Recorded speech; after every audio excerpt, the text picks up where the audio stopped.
പ്രിയപ്പെട്ട പ്രേക്ഷകരെ, പശ്ചിമേഷ്യയിൽ കാര്യങ്ങൾ വീണ്ടും കുഴഞ്ഞു മാറുകയാണ് എന്നാണ് അന്താരാഷ്ട്ര വാർത്തകളിൽ നിന്ന് നമുക്ക് മനസ്സിലാക്കാൻ കഴിയുന്നത്. അതായത് പാകിസ്ഥാൻ പറയുന്നു, ഞായറാഴ്ച സ്വിറ്റ്സർലാൻഡിൽ ഇറാനും യു എസും തമ്മിലുള്ള ചർച്ചകൾ ആരംഭിക്കുമെന്ന്. എന്നാൽ JD വാൻസ് പറയുന്നു, സ്വിറ്റ്സർലാൻഡിലേക്ക് ഏതാനും മണിക്കൂറുകൾക്കകം യാത്ര തിരിക്കുമെന്ന്.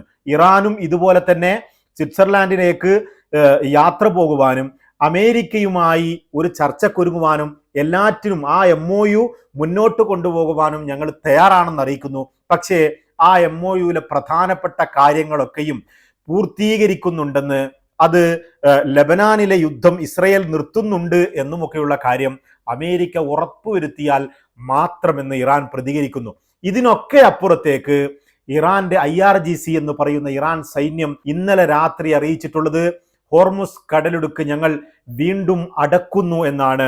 കാരണം ഇസ്രയേൽ ലെബനാനിൽ ആക്രമണം അഴിച്ചുവിടുന്നത് കൊണ്ട് എന്നുമുള്ള ഒരു പ്രധാനപ്പെട്ട വാർത്തയാണ് വന്നിരിക്കുന്നത്. കാരണം ഇത്തരത്തിൽ എല്ലാ വിട്ടുവീഴ്ചകളും ചെയ്തുകൊണ്ട് ഒരു പൂർണ്ണമായ തോൽവി ഏറ്റുവാങ്ങി US പ്രസിഡന്റ് ഡൊണാൾഡ് ട്രംപ് ഇത്തരത്തിലൊരു മെമ്മോറാണ്ടം ഓഫ് അണ്ടർസ്റ്റാൻഡിങ്ങിൽ സൈൻ ചെയ്യാനുള്ള കാരണമെന്ന് പറയുന്നത് സ്ട്രെയിറ്റ് ഓഫ് ഹോർമുസ് അടഞ്ഞു കിടക്കുന്നത് തന്നെയാണ്. അത് ലോകം എക്കണോമിയിൽ വരുത്തിയ മാറ്റങ്ങൾ അമേരിക്കൻ പ്രസിഡന്റിലും അമേരിക്കൻ ജനങ്ങളിൽ നിന്നും ലോക ജനതകളിൽ നിന്നും പ്രസിഡന്റിനുണ്ടാകുന്ന പ്രഷർ കൊണ്ട് തന്നെയാണ് ഒരു വലിയ എക്കണോമിക്കൽ തകർച്ചയിലേക്ക് നയിച്ച ഒരു പ്രസിഡന്റായി ഭാവിയിൽ അറിയപ്പെടാൻ താൻ ആഗ്രഹിക്കാത്തത് കൊണ്ടാണ് എന്ന് നമുക്കൊക്കെ അറിയാവുന്നതാണ്. എന്നാൽ വീണ്ടും സ്ട്രെയിറ്റ് ഓഫ് ഹോർമുസ് അടക്കാൻ പോകുന്നു എന്ന് പറഞ്ഞു കഴിഞ്ഞാൽ അത് അമേരിക്കൻ ഭരണകൂടത്തിനുണ്ടാക്കുന്ന തലവേദന ചെറിയ തലവേദനയല്ല എന്നുള്ളതാണ്. ഇത്തരത്തിലുള്ള വാക്കുകൾ കൊണ്ട് ഇത്തരത്തിലുള്ള പ്രവർത്തനങ്ങൾ നടത്തി പ്രസിഡന്റ് ട്രംപിനെ ഇസ്രയേലിനെ കൊണ്ട് യുദ്ധം നിർത്തിക്കുവാൻ വീണ്ടും പ്രഷർ ചെയ്യിക്കുക എന്നുള്ളതാണ് ഇറാന്റെ ലക്ഷ്യം എന്നാണ് അന്താരാഷ്ട്ര അനലിസ്റ്റുകളൊക്കെയും പറയുന്നത്.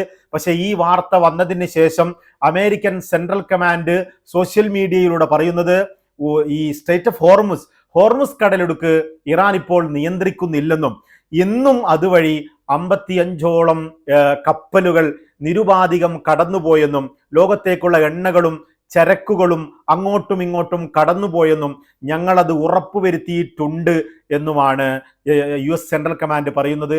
പക്ഷേ അതിന് മുമ്പ് നടക്കുന്ന സംഭവങ്ങളാണ് എന്ന് മാത്രമാണ് അനലിസ്റ്റുകൾ പറയുന്നത്. ഒരുപക്ഷെ യുദ്ധം ഇത്തരത്തിൽ തന്നെ ലെബനാനിൽ യുദ്ധം തുടരുകയാണെങ്കിൽ IRGC കടുത്ത തീരുമാനത്തിലേക്ക് പോകുമെന്നുള്ള സൂചന തന്നെയാണ് ഇതുകൊണ്ട് ലഭിക്കുന്നത് എന്ന് തന്നെ വേണം പറയാൻ.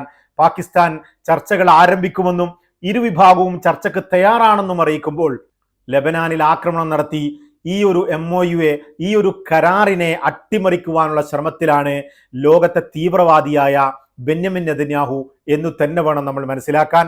ഈ ഒരു കരാർ വന്നതിന് ശേഷവും ഇന്നലെ മാത്രം 32ഓളം ആളുകളെ വ്യോമാക്രമണത്തിൽ കൊന്നുകളഞ്ഞു എന്നാണ് ലെബനാന്റെ ആരോഗ്യ വകുപ്പ് ലോകത്തോട് വിളിച്ചു പറയുന്നത്. ടോട്ടൽ 4000ഓളം ആളുകളെ ലെബനാനിൽ ഈ ഒരു യുദ്ധത്തിൽ തന്നെ ഇസ്രയേൽ കൊന്നുകളഞ്ഞിട്ടുണ്ട്. അമേരിക്കൻ പ്രസിഡന്റ് പോലും പറഞ്ഞതുപോലെ അതിൽ ഭൂരിഭാഗവും സാധാരണക്കാരാണ് എന്നുള്ളതാണ് ലോകത്തെ ഇത്തരത്തിൽ ഉറക്കം കെടുത്തുന്ന ഒരു വിഷയമെന്ന് പറയുന്നത്. എന്തുകൊണ്ടാണ് ഇറാൻ ലെബനാന്റെ മേൽ ഇത്തരത്തിൽ ഒരു വാശി പിടിക്കുന്നത് എന്ന് ചിലർക്കെങ്കിലും മനസ്സിലാവുന്നില്ല. അതായത് എന്തുകൊണ്ടാണ് ഇസ്രായേൽ ഇപ്പോൾ ലെബനാനിൽ ആക്രമിക്കുന്നത്? ഈ ഇസ്രയേലും അമേരിക്കയും ചേർന്ന് ഇറാനിലേക്ക് ആക്രമണം അഴിച്ചുവിട്ടത് മുതൽ ഇറാനോട് കൃത്യമായി പങ്കാളികളാവുന്നു എന്ന് പറഞ്ഞുകൊണ്ട് ഇറാന്റെ ഏറ്റവും വലിയ സഖ്യകക്ഷികളിൽ കൂടിയായിട്ടുള്ള ഇറാന്റെ പ്രോക്സി ഗ്രൂപ്പായിട്ടുള്ള ഹിസ്ബുള്ള ഉടനടി തന്നെ ലെബനാനിൽ നിന്ന് ഇസ്രയേലിലേക്ക് ആക്രമണം നടത്തി. ഒരു ഭാഗത്ത് നിന്ന് ഇറാന്റെ മിസൈൽ ആക്രമണവും ഇപ്പുറത്തു നിന്ന് ഹിസ്ബുള്ളയുടെ ആക്രമണവും വന്ന് ഇസ്രയേലിനെ പൊറുതിമുട്ടിക്കുക എന്നുള്ള ഒരു തന്ത്രമായിരുന്നു അന്ന് ഈ പ്രോക്സി ഗ്രൂപ്പ് എടുത്തത്. അതുകൊണ്ട് തന്നെ ഇറാന്റെ പങ്കാളിത്തത്തെ, ഇറാന്റെ കൂടെ ചേർന്നുകൊണ്ടുള്ള ആ യുദ്ധത്തിൽ പങ്കുചേർന്നുള്ള ആക്രമണത്തിനാണ് ഹിസ്ബുള്ള നേതൃത്വം കൊടുത്തത്. അതുകൊണ്ടാണ് ലെബനാനെ ഇസ്രയേൽ ആക്രമിച്ചത്.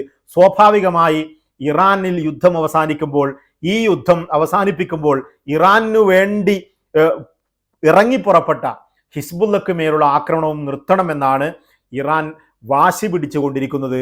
പക്ഷേ ഇസ്രയേലിന് നിരുപാധികം ഇറാനുമായി തോറ്റ യുദ്ധത്തിൽ ഇത്തരത്തിലൊരു മെമ്മോറാണ്ടം ഓഫ് അണ്ടർസ്റ്റാൻഡിങ്ങിൽ, അതായത് ഇറാന് എല്ലാവിധ കാര്യങ്ങളും $300 ബില്യൺ ഇൻവെസ്റ്റ്മെന്റ് അടക്കം ചെയ്യാമെന്ന് സമ്മതിച്ചുകൊണ്ട് പൂർണ്ണമായി പരാജയമേറ്റുവാങ്ങിയ ഒരു യുദ്ധത്തിൽ ഇത്തരത്തിൽ ലെബനാനിലെങ്കിലും യുദ്ധം തുടർന്നിട്ടില്ലെങ്കിൽ ഈ ബെന്യാമിൻ നെതന്യാഹുവിന്റെ സഖ്യകക്ഷികളായ അവിടുത്തെ ഭരണത്തിലുള്ള ബെന്യാമിൻ നെതന്യാഹുവിന്റെ പാർട്ടിയിലെ രാഷ്ട്രീയ പാർട്ടികളുടെ മന്ത്രിമാർ, അതായത് ഇറ്റമിൻ ബെൻഗമിറും അതുപോലെ തന്നെ മറ്റ് ഫൈനാൻഷ്യൽ മിനിസ്റ്ററും മറ്റുമൊക്കെ ഇത്തരത്തിൽ സമ്മർദ്ദം ചെലുത്തിക്കൊണ്ടിരിക്കുന്നു.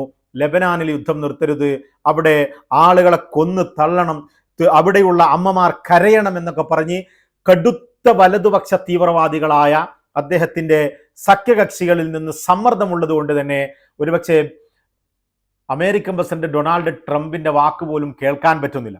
ഇക്കഴിഞ്ഞ ദിവസം അമേരിക്കയും ഇസ്രയേലും തമ്മിൽ വലിയ വാഗ്വാദങ്ങൾക്കാണ് സാക്ഷ്യം വഹിച്ചത് എന്ന് തന്നെ വേണം പറയാൻ.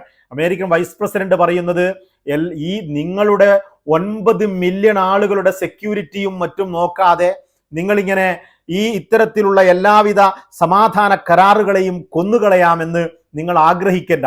നിങ്ങളെ സംരക്ഷിക്കുന്നത് അമേരിക്കൻ നിർമ്മിതമായ, അമേരിക്കൻ കൈകൾ കൊണ്ട് നിർമ്മിച്ച ആയുധങ്ങളും അമേരിക്കൻ ടാക്സ് മണി കൊണ്ട് നിർമ്മിച്ച ആയുധങ്ങളുമാണ്.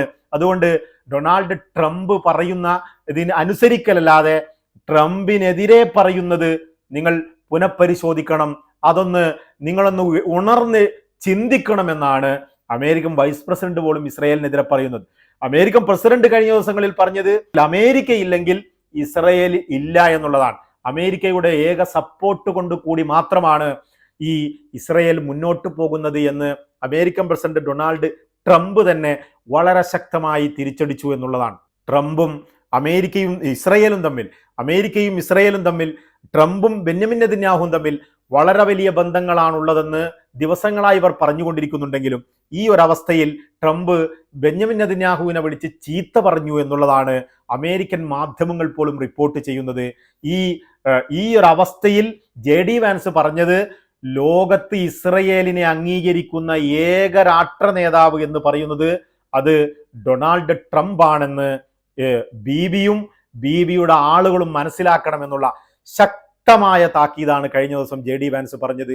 തീർച്ചയായും ഈ ഒരു MOU, ഈ ഒരു മെമ്മോറാണ്ടം ഓഫ് അണ്ടർസ്റ്റാൻഡിങ് 60 ദിവസത്തിനുള്ളിൽ കരാറിലെത്തണമെന്നും ഇറാന്റെ കാര്യങ്ങളൊക്കെ അംഗീകരിച്ചുകൊണ്ട് ലെബനാനിനെ കുറിച്ച് 3 പ്രാവശ്യം പറയുന്ന ഈ മെമ്മോറാണ്ടത്തിലെ വിഷയങ്ങളും ചർച്ചകളൊക്കെ മുന്നോട്ട് എത്തരത്തിൽ പോകുമെന്നുള്ളത് നോക്കി തന്നെ കാണേണ്ടി വരും. ഇത്തരത്തിലാണ് കാര്യങ്ങൾ നീങ്ങിപ്പോകുന്നതെങ്കിൽ വീണ്ടും ഒരു യുദ്ധത്തിലേക്ക് തിരിച്ചു പോകും എന്ന് തന്നെ വേണം മനസ്സിലാക്കാൻ.